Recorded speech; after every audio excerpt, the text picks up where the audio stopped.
Bonjour à tous, c'est Nathan du blog investirpourreussir.fr. Aujourd'hui, on se retrouve dans une nouvelle vidéo où je vais trouver un bien rentable dans la ville de Valence. Alors, pour y parvenir, on va passer par 6 étapes comme si vous étiez derrière moi. Donc la première étape, ça va être la prise d'information sur la ville de Valence. La deuxième étape, ça va être une estimation du loyer pratiqué dans la ville de Valence. La troisième étape, ça va être on va trouver un bien à vendre à Valence et on va le sélectionner pour la suite de notre étude. La quatrième étape, ça va être donc l'estimation du rendement rapide pour savoir si on peut aller plus loin dans nos calculs. La cinquième étape, ça va être le montant maximum des mensualités pour avoir un bien qui s'autofinance au minimum, qui est rentable. Et la sixième étape, ça va être le simulateur. Mon simulateur personnel pour comparer différents scénarios. Effectivement, parce que pour trouver un bien rentable, en fait, pour les investisseurs, c'est quoi un bien rentable? C'est un bien qui s'autofinance au minimum. C'est-à-dire que vous prenez le coût total d'achat, donc le coût d'achat, les frais de notaire, les frais des travaux, vous empruntez la totalité à la banque. Ce crédit doit être remboursé par les loyers du locataire, plus le loyer doit payer les dettes, les charges, comme la taxe foncière, l'assurance propriétaire non occupant, les frais de gestion locative si vous déléguez à une agence. Voilà, ça peut paraître simple quand je le dis, mais c'est très compliqué de trouver un bien rentable. Donc, je vais me placer vraiment en tant que premier recherche à Valence. Je ne connais pas la ville, je n'y suis jamais allé, mais c'est pas pour autant que je n'ai rien à vous apprendre, au contraire. Donc, on commence par la première étape tout de suite. On va se documenter un petit peu sur la ville de Valence, une sorte d'étude du marché. Moi, ce que j'aime bien faire, c'est savoir le nombre d'habitants dans une ville, pour me donner une idée un petit peu du marché qu'il y a dans cette ville. D'accord, on est dans la préfecture du département de la Drôme, dans la région d'Auvergne-Rhône-Alpes. 63 000 habitants et une population aire urbaine de 180 000 habitants. C'est vraiment plutôt une ville, une grosse ville. 63 000 habitants, c'est bien. Ce que j'aime bien regarder aussi, c'est un petit peu sa disposition par rapport à la France, un peu comment est construite la ville également. Donc, il y a le Rhône qui traverse la ville de Valence. Ok. Donc, on est positionné entre Lyon au nord, Montélimar au sud, Die à droite, à l'est, et Grenoble aussi à l'est, le Puy-en-Velay à l'ouest. Mais on est dans une zone en fait où il n'y a pas d'autres grosses villes, j'ai l'impression, que Valence, dans un rayon au moins de 50 km. Ok. Bon, on va regarder s'il y a des universités à Valence. Pourquoi? Parce que les universités, ça attire forcément des étudiants, et les étudiants sont plutôt des bons locataires pour nous. Pourquoi? Parce que c'est souvent les parents qui payent, les week-ends ils rentrent chez leurs parents, et il n'y a pas de problème, ils ont moins des situations plus simples que des familles. Ok, donc on voit qu'il y a beaucoup d'universités.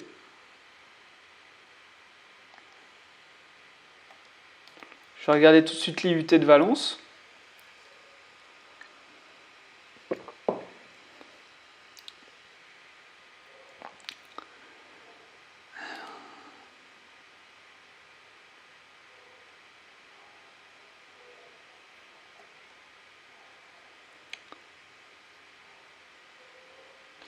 Donc là, on a 7000 étudiants dans l'agglomération de Valence. C'est beaucoup, hein. C'est beaucoup pour une ville de 60 000 habitants. Un autre moyen efficace, c'est de taper nombre d'étudiants Valence dans Google. Vous allez avoir des réponses intéressantes. Donc là, on parle de 9600 étudiants en tout.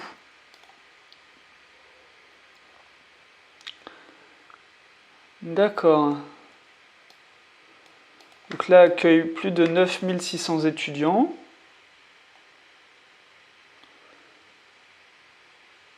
Est-ce qu'on a des formations à Valence rattachées aux universités de Grenoble? D'accord, bah.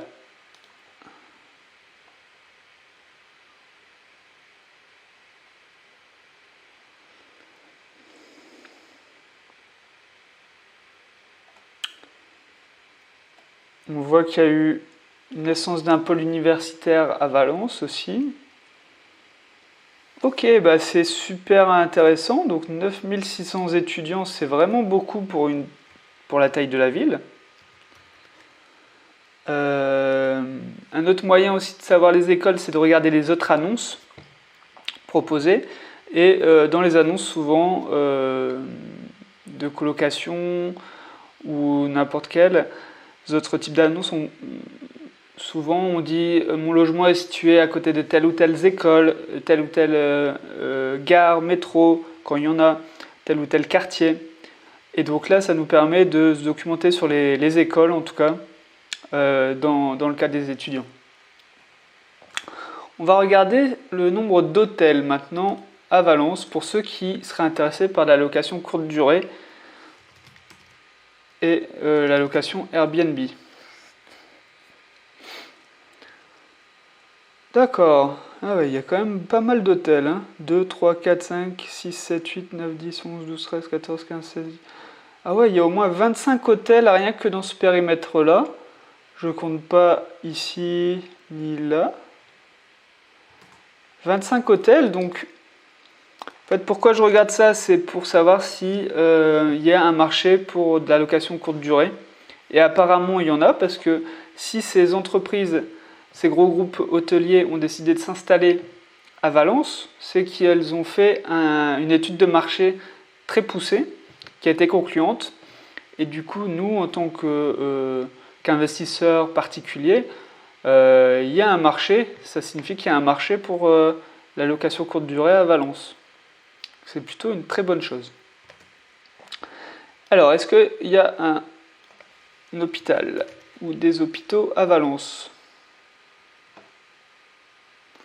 On a un centre hospitalier. Très bien. Ouais, vraiment au centre-ville, hein, on peut... Bon, peut-être pas au centre-ville, je connais pas la ville, mais si le centre-ville est ici, comme c'est indiqué, on n'est quand même pas très loin. Hein, des fois, on a des centres hospitaliers bien plus loin dans d'autres villes. Tiens, ici, on a une gare aussi.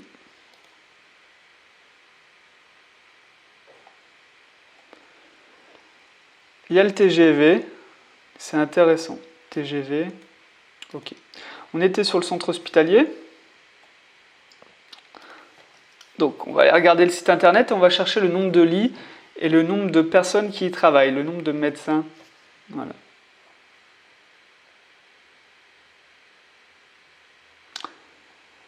Alors,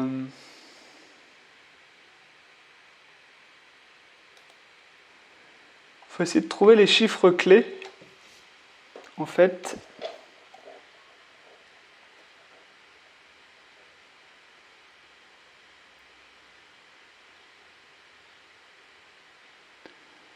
les chiffres clés de cet hôpital.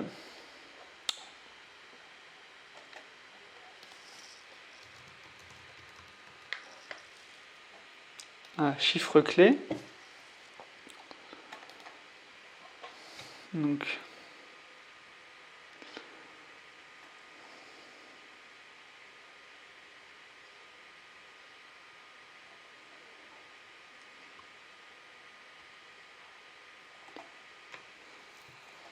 ah, on a une capacité d'accueil de 750 lits. Ok, 87 en EHPAD, on a la répartition.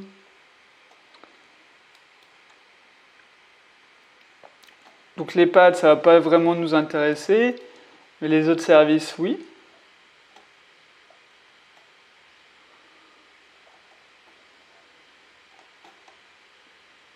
On a vraiment le détail très précis par pôle. Voilà. J'aimerais bien trouver le nombre de docteurs.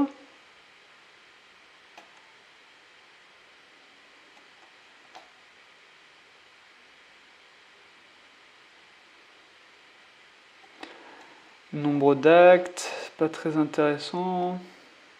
2500 naissances quand même. Alors.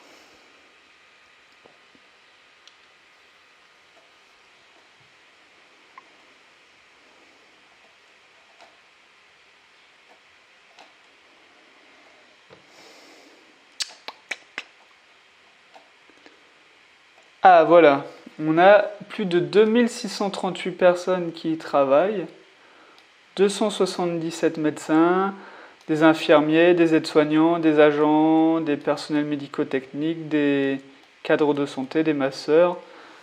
Ok, 2600 personnes. Et environ 600 lits. Donc, en fait, les personnels de santé sont très intéressants pour nos locations parce que déjà, ce sont des personnes qui travaillent, qui sont insérées dans la société. Deuxièmement, c'est des personnes qui bougent aussi facilement d'hôpitaux. Donc, vous allez pouvoir...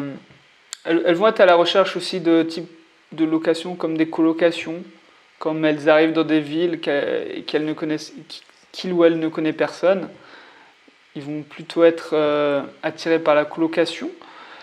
Deuxièmement, le fait qu'il y ait des personnes qui dorment là-bas, des personnes hospitalisées, ça va attirer la famille aussi qui va se loger à proximité de l'hôpital pour tout simplement accompagner le patient dans ses soins.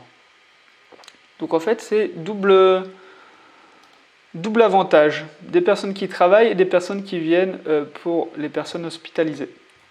Au niveau des transports, on a vu qu'il y avait le TGV quand même. TGV Valence.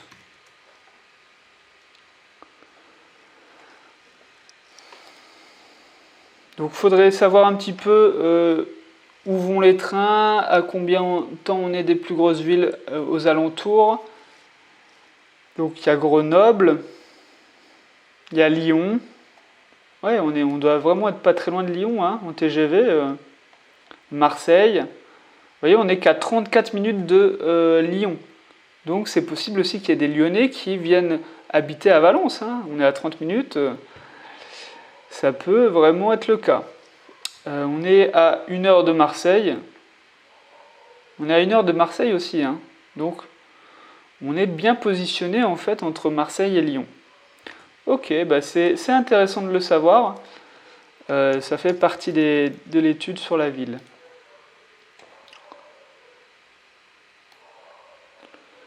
Ok, maintenant on va passer à l'étape numéro 2 et les estimations des loyers.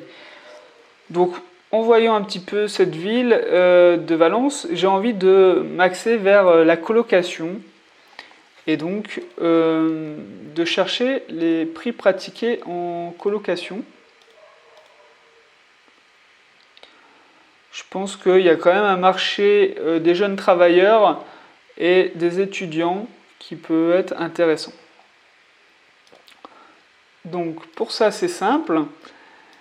Et je vais regarder les annonces de colocation et je vais regarder à combien sont louées des chambres en colocation à Valence. Donc j'utilise Le Bon Coin parce qu'ils ont une section colocation en fait.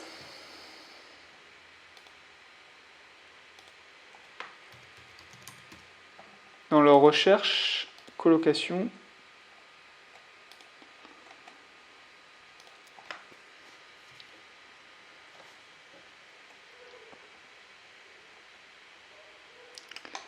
Alors, tac, tac.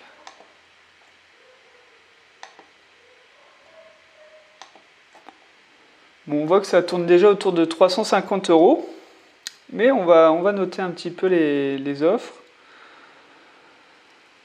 Donc là, 350 €, appartement de 70 mètres carrés.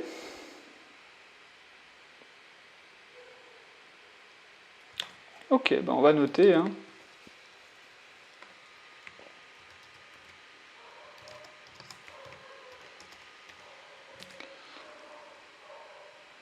350 €, 70 mètres carrés. Ok. Ici, on a 70 mètres carrés, 3 chambres. Ok, des lits doubles. 350 €. Ok, 350 €, 3 chambres. Ici, on a donc colocation centre, 3 chambres de libre. Donc, on doit être dans une colocation de 3 personnes, je pense. Voilà, comprend 3 chambres.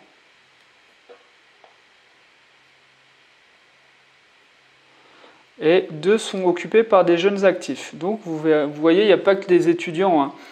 Il y a 50% en fait, en réalité, d'étudiants et 50% de jeunes actifs dans des colocations. Donc, 375 €, charges comprises.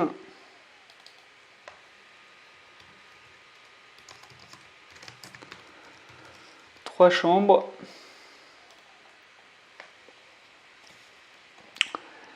Celle-ci, 390 €.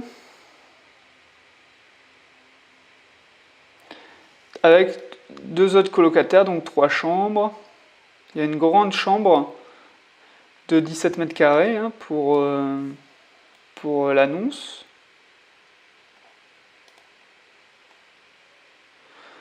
Ok, 390 €.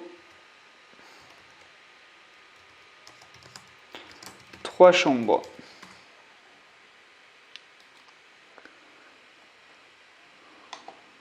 Je regarde d'autres annonces, mais ça tourne autour des 350 €, hein. 30 mètres carrés, 3 chambres à louer dans une maison. Ouais, il y a une petite erreur, mais bon.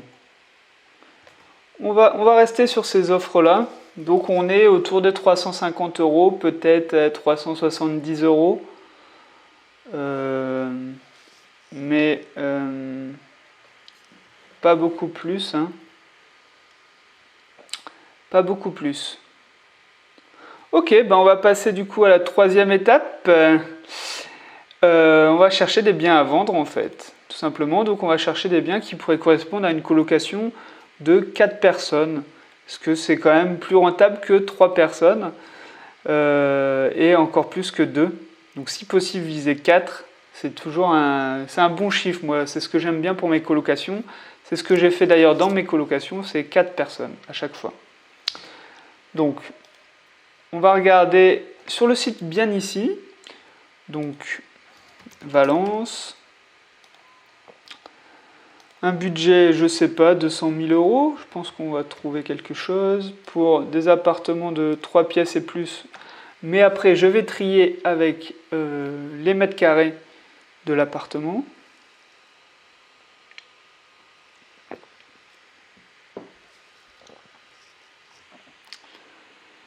Alors, on est sur une surface de... on va chercher entre 110 mètres carrés et 80 mètres carrés.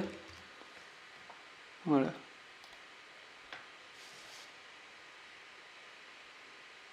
Ah, il y a beaucoup de biens à vendre.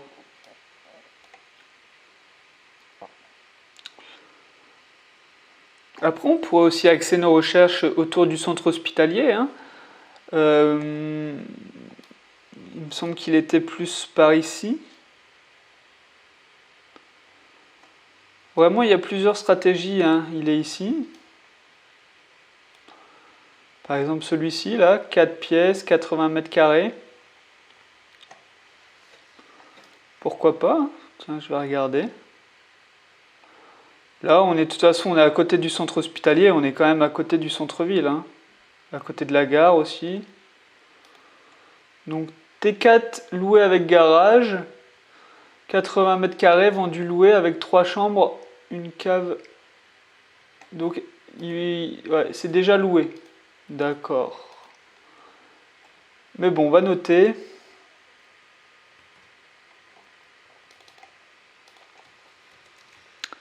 « 93 000 euros, T4, 80 mètres carrés. »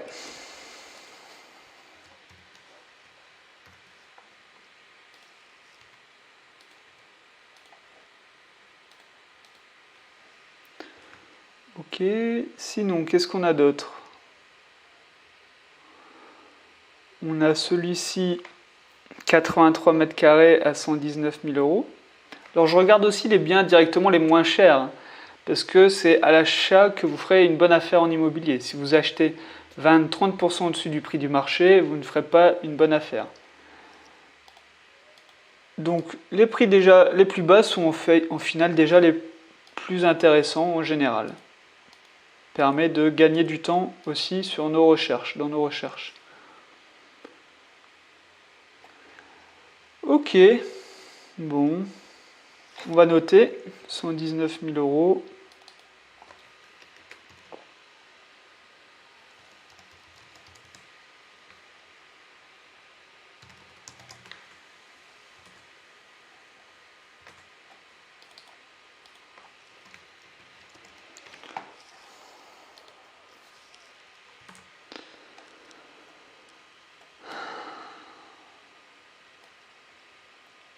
On a un bien ici.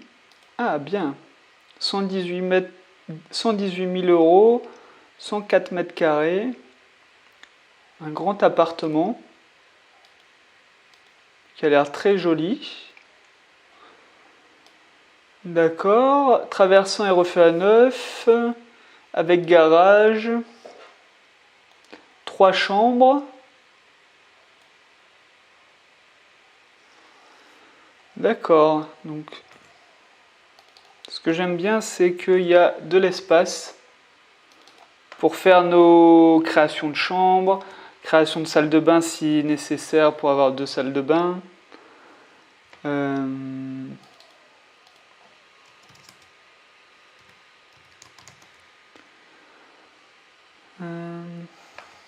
104 mètres carrés. Peut-être même faire... bon là il y a 3 chambres. Peut-être même faire 5 chambres. On a le pôle universitaire aussi ici. Bah, il m'a l'air vraiment intéressant celui-là. Pas trop cher. Il a l'air propre.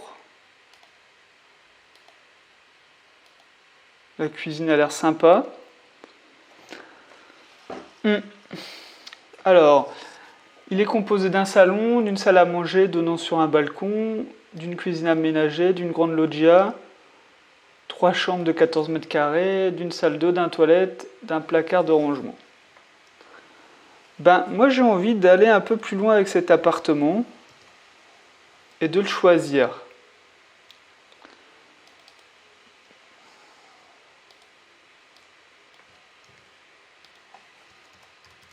Donc il est à 118 000. Ok. 118 000 euros. On passe du coup à l'étape 4 en fait. L'estimation du rendement avec ce bien-là. On va regarder un petit peu si on peut aller plus loin, mais je pense que oui, si on va aller plus loin dans les chiffres, dans les calculs. Donc on est sur du 118 000 euros. Les frais de notaire, environ 7 à 8%, donc dans les 100... Dans les... Allez, 10 000 euros.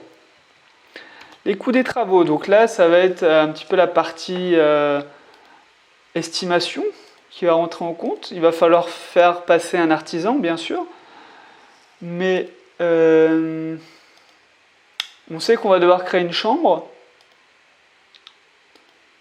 On sait qu'on va devoir créer une chambre et peut-être créer une deuxième salle de bain. C'est vrai que pour 4 colocataires, 2 salles de bain, c'est agréable. Allez, disons qu'on crée une chambre sur le salon actuel. Hein. On prend une partie du salon, on crée une chambre. Et on aura donc une cuisine salons dans la même pièce, en fait. Donc on pourrait avoir création d'une chambre plus création d'une salle de bain, 15 000 euros, 15 000 euros. Je pense que 15 000 euros c'est minimum. Ok, donc on a un coût total donc, de 143 000 euros. On aurait une location de 350 euros x 4 chambres, donc c'est égal à 1400 euros. Et donc la règle facile pour aller plus loin ou non, c'est savoir si ça respecte la règle des 1%. Alors la règle des 1% c'est quoi? C'est est-ce que le loyer, un mois de loyer correspond à 1% du prix total d'achat. Donc ici on est tout près du prix total d'achat vu qu'on a 1400 euros de loyer mensuel et on a 143 000 euros le coût total d'achat. Ok? Donc il faudrait l'acheter à 140 000 pour respecter la règle des 1% et ça c'est qu'une estimation pour aller plus loin. Mais là on est vraiment tout proche de la règle des 1%, ce qui signifie en général une grosse rentabilité. Donc on va, c'est très bien, on va passer tout de suite à l'étape numéro 5 dans laquelle on va calculer les mensualités du crédit. Donc, on a un coût total de 143 000 euros. On a un loyer estimé de 1400 euros brut. Alors, pour la banque et aussi pour nos estimations, on va enlever automatiquement 30% de nos revenus bruts. C'est ce que la banque va faire de toute façon.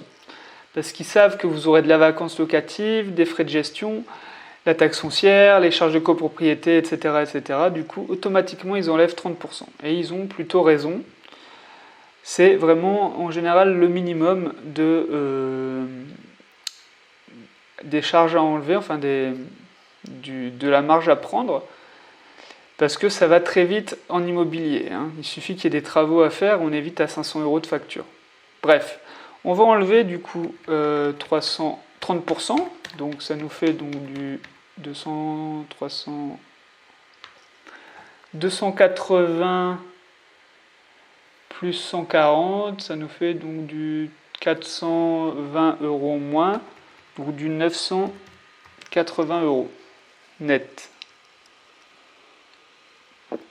Ok, donc on va regarder sur le site Meilleur Taux, si on emprunte 143 000 euros sur 20 ans, la durée est très importante, plus elle sera longue, plus vous aurez des mensualités plus petites. Alors effectivement, vous allez payer plus d'impôts, plus d'intérêts, mais en fait ce qu'il faut voir, c'est que ce n'est pas vous qui les payez, ce sont les locataires. Voilà. Là, c'est très important d'utiliser l'argent des autres en empruntant à la banque et l'argent des locataires pour rembourser votre emprunt. Donc on prend sur 20 ans. Alors à chaque fois le taux d'intérêt avant négociation Meilleur Taux propose 1,3, mais bon, nous comme on emprunte la totalité, on va prendre des chiffres un peu plus réalistes, 1,8. Par contre pour le taux d'assurance, là vous pouvez le négocier à 0,1, moi j'ai négocié à 0,07%.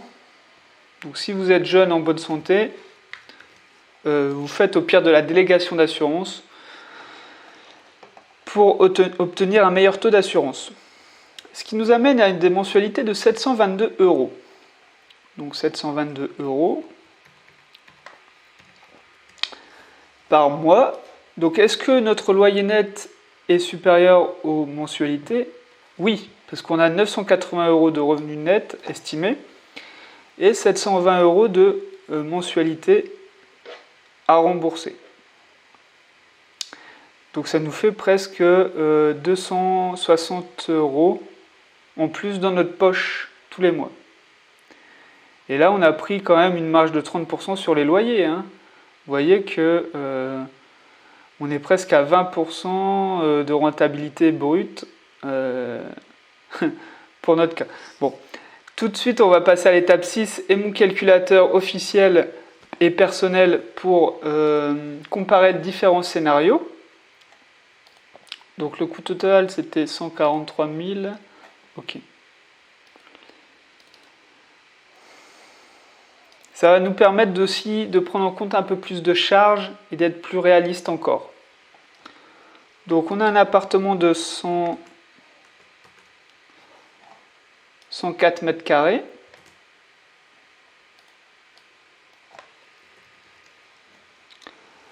Prix d'achat 118 000 euros. Montant des travaux, on avait dit 15 000 euros minimum. Alors les frais de notaire en fait sont que de 8 780 euros. Si vous voulez avoir le chiffre exact, il faut aller sur le site des notaires. Vous trouverez un formulaire pour trouver exactement le prix que vous paierez. Ça doit être dans ces eaux-là, hein. Moi mon calcul est vraiment proche en général. Les frais bancaires, ça va être les frais payés à la banque pour votre dossier bancaire. Alors, il faut essayer de les négocier à zéro, hein, bien sûr. Il y en a beaucoup qui y parviennent, donc je vous encourage vraiment à les négocier à zéro. Mais bon, on va quand même prendre un chiffre. On ne va pas non plus tout optimiser au risque d'avoir des mauvaises surprises. Alors, c'est vrai que la valeur du mobilier, on ne l'a pas prise en compte, mais moi je conseille toujours de louer en meublé pour avoir des locataires plus facilement, parce que vous fournissez un service clé en main. Les gens n'ont qu'à venir avec leurs valises et ils s'installent. De plus, vous avez souvent des meilleurs locataires parce que ces personnes-là sont... en fait, elles ne vont pas vraiment se sentir chez elles, elles ne vont pas faire de grands travaux, elles ne vont pas repeindre les murs, elles ne vont pas refaire une cuisine, etc., etc. Donc ça va rester dans l'état. Si vous voulez, vous contrôlez mieux l'état de votre bien en louant meublé. Ils ne vont pas accrocher une étagère dans leur chambre, etc. Donc, moi je prévois 1 500 euros d'équipement par chambre avec le lit, le bureau, le dressing. Et donc ça nous fait déjà 6 000 euros pour 4 chambres et 2 000 euros pour la cuisine et la chambre, peut-être un peu d'équipement salle de bain. Voilà. Donc on arrive à 8 000 euros. Donc au final, on emprunte 150 000 euros. Un taux d'un 80 sur 20 ans avec un taux d'assurance à 0,10. Ok. Donc la partie fiscalité maintenant. Donc ça dépend vraiment de chacun. Chaque situation est différente.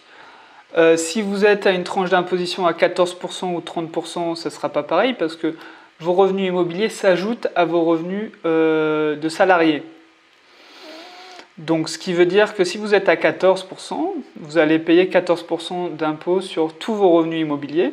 Plus, il faut rajouter les prélèvements sociaux de 17,2%. Qui sont du coup, ça vous fera un 31,2% sur chaque euro touché. Alors que ces euros, vous les utilisez pour rembourser la banque, hein, mais vous allez quand même payer des impôts dessus. Donc c'est pour ça que moi je conseille toujours de faire de la location meublée au début, LMNP, location meublée non professionnelle, car grâce à ce régime, au régime réel simplifié en plus, vous allez pouvoir amortir le prix du bien. Donc ici 118 000 euros, plus le prix du mobilier sur X années. Donc en fait, ça permet de créer du déficit et comme ça de ne pas payer d'impôts pendant 5, 6, 7 ans, selon aussi les travaux que vous avez faits dans votre bien. En tout cas, c'est vraiment pour moi le meilleur moyen pour commencer à investir dans l'immobilier, le régime meublé. Voilà. Je vais passer outre un peu cette partie fiscalité parce que ça vraiment correspond à chacun. Chacun est différent. Donc les recettes locatives. Alors, on est sur un pourcentage de vacances locatives. Il faut prendre ça en compte, c'est que vos appartements ne seront pas loués tout le temps. Donc moi, je prends un mois, en général, pour des colocations. Surtout si vous avez des étudiants qui vont partir l'été. Et donc vous allez avoir des logements vides pendant 2-3 mois facilement. Les loyers mensuels, charges comprises, on est à 4 fois 350 euros, donc on est à 1400 euros. L'assurance du crédit, il est calculé automatiquement avec le taux d'assurance. Si vous faites appel à une agence pour gérer votre bien, ça sera entre 7 et 8% du loyer brut. La taxe foncière, je pense pas qu'elle soit notée. Non, on n'a pas l'information de la taxe foncière ni des charges de copropriété. Donc ça, il va falloir les demander aux locataires, hein, aux propriétaires. Parce que d'un immeuble à un autre, d'un quartier à un autre, la taxe foncière peut vraiment varier de 30-40%. C'est très important de la connaître. Donc j'espère que ça sera peut-être 650 euros. Je sais pas, j'espère. En termes de réparation par an, moi je préconise de toujours prendre un demi-mois de loyer. Tout simplement parce qu'on n'est jamais à l'abri d'un incident, d'une fuite, d'une porte, d'une serrure à changer.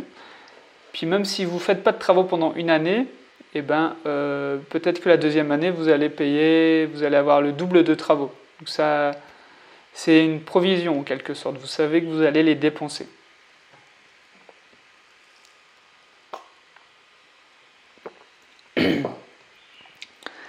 Donc on n'a pas non plus les charges de copropriété. Donc ça va être environ 100 euros par mois hein, dans les résidences classiques, on va dire, mais il faudrait avoir ce chiffre exact. Donc ça fait 1200 euros par an. Les assurances du propriétaire non occupant, donc ça va être 150 euros pour un appartement de 100 mètres carrés environ. Les frais d'entrée-sortie, moi, c'est pour chaque colocation, je paye 75 euros dès qu'il y a un locataire qui part ou qui rentre. Donc là, on peut faire une estimation de 2 départs par an, ce qui donne 150 euros.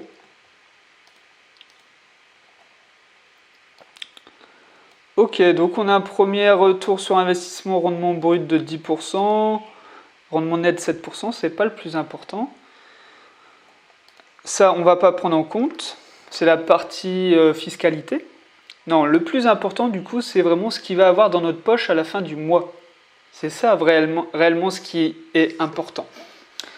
Donc, on retrouve cet élément ici. Dans le cash flow net par mois, donc presque 200 euros par mois dans notre poche, ce qui fait dans les 2354 euros à la fin de l'année. Là, on a une affaire vraiment très rentable, parce qu'on a un bien, on met 0 euros dedans, 0 euros de notre apport, on achète un bien d'une valeur de 115 000 euros, qui va être à nous dans 20 ans, et en plus, tous les mois, on a un gros billet de 150-200 euros. Je préfère être encore plus pessimiste en disant 150 euros, parce qu'on ne sait jamais, mais 200 euros par mois, c'est vraiment énorme. Tout ça en mettant 0 euros. Hein. Et ça, il n'y a que l'immobilier qui permet de faire ça. Grâce à la colocation aussi, parce qu'on a transformé le bien, on va le rénover, on va créer une salle de bain en plus, on va louer plus cher au mètre carré parce qu'on va le louer en colocation. Mais là, ça vaut vraiment le coup. Hein. Si vous êtes à Valence, vraiment, premier exemple, là, on n'a même pas négocié. On n'a même pas négocié. C'est incroyable. Ouais.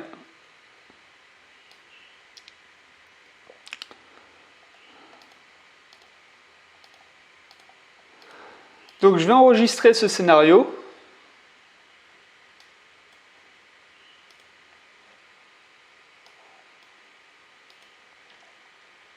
Je vais enregistrer ce scénario.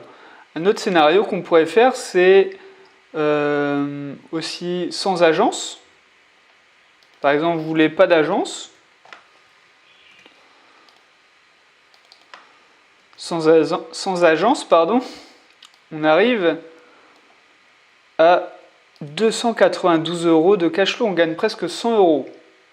Par contre, c'est des frais, c'est votre temps que vous allez dépenser en gestion. Donc voilà, c'est toujours un équilibre, hein, mais ça fait quand même 100 euros de gagner tous les mois. Savoir si vous êtes prêt à payer 100 € pour que quelqu'un s'en occupe, une agence. Pour moi, c'est indispensable quand on veut multiplier les investissements. Parce que même si on y passe 2 heures par semaine, en moyenne, c'est viable pour un appartement, mais pour 5 colocations, non, ça devient plus viable, à moins que ça devienne votre travail. Mais personnellement, moi je préfère réinvestir mon temps dans d'autres investissements immobiliers. Voilà, donc j'enregistre ce scénario.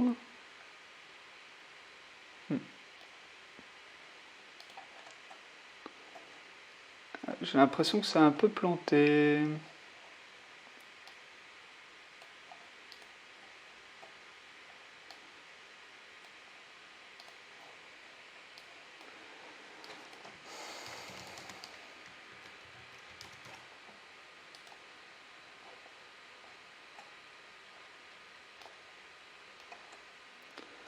Alors, qu'est-ce qu'il me fait? Non, c'est bien là, hop.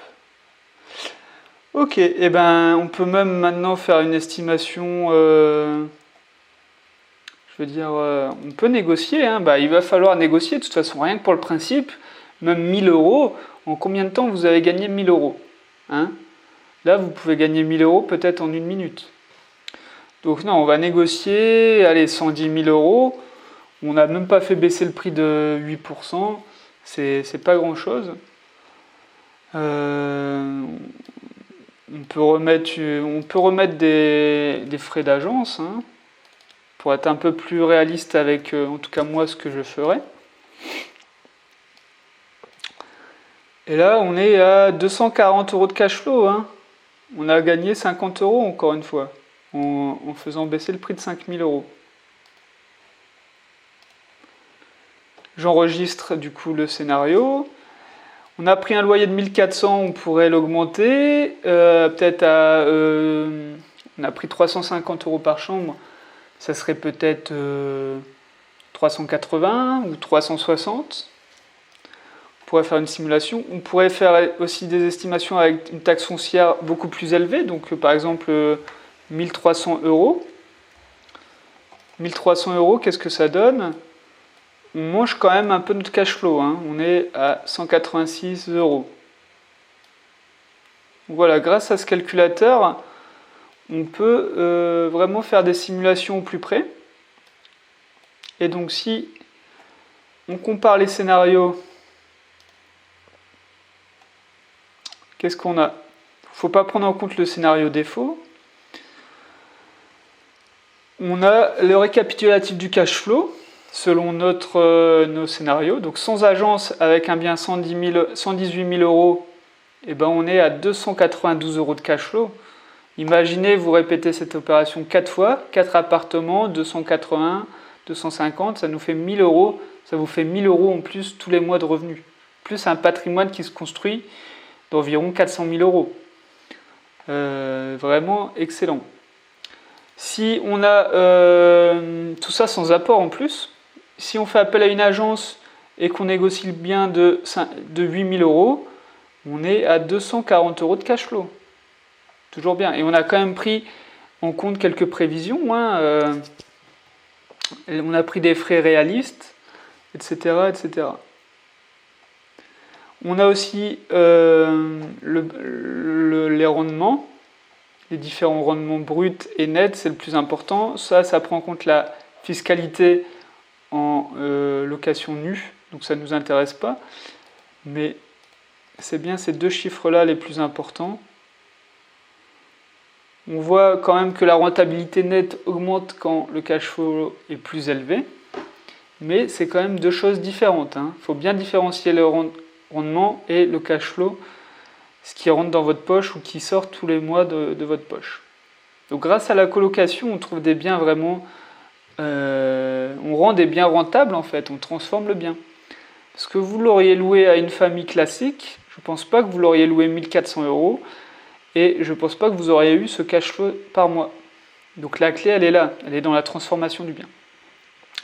En tout cas, pour terminer, si vous habitez dans la région de Valence ou à Valence même, ben, vous savez maintenant que vous pouvez axer vos recherches sur la colocation. Alors bien sûr, faites des études avant, hein. Vous pouvez faire des fausses annonces pour savoir si le quartier est intéressant, si vous recevez des demandes de personnes. Faites bien vérifier le devis des travaux par l'artisan. Nous, on était parti sur une estimation, donc 500 € le mètre carré pour des gros travaux, 300 € pour des travaux plus légers. Vérifiez aussi le règlement de copropriété pour tout ce qui est colocation, si c'est possible de faire une colocation dans cette copropriété. Mais honnêtement, en cherchant une heure sur internet, j'ai pu trouver un bien rentable, donc c'est qu'il y en a plus. Enfin, je veux dire, c'est qu'il y en a tous les jours. Donc vous trouverez forcément un bien rentable. Donc en tout cas, si vous avez aimé ma vidéo, n'hésitez pas à vous abonner à ma chaîne. N'hésitez pas aussi à mettre en commentaire le nom des villes dans lesquelles vous aimeriez que je fasse ces mêmes types de vidéos, où je trouve des biens rentables dans votre ville. Vous pouvez aussi télécharger mon guide « Comment faire la bonne affaire en immobilier ». Donc dans mon guide PDF, c'est dans la description de la vidéo ou dans une vidéo qui va apparaître sur le côté. En tout cas, moi, je vous souhaite des très bons investissements et je vous dis ciao, à la prochaine.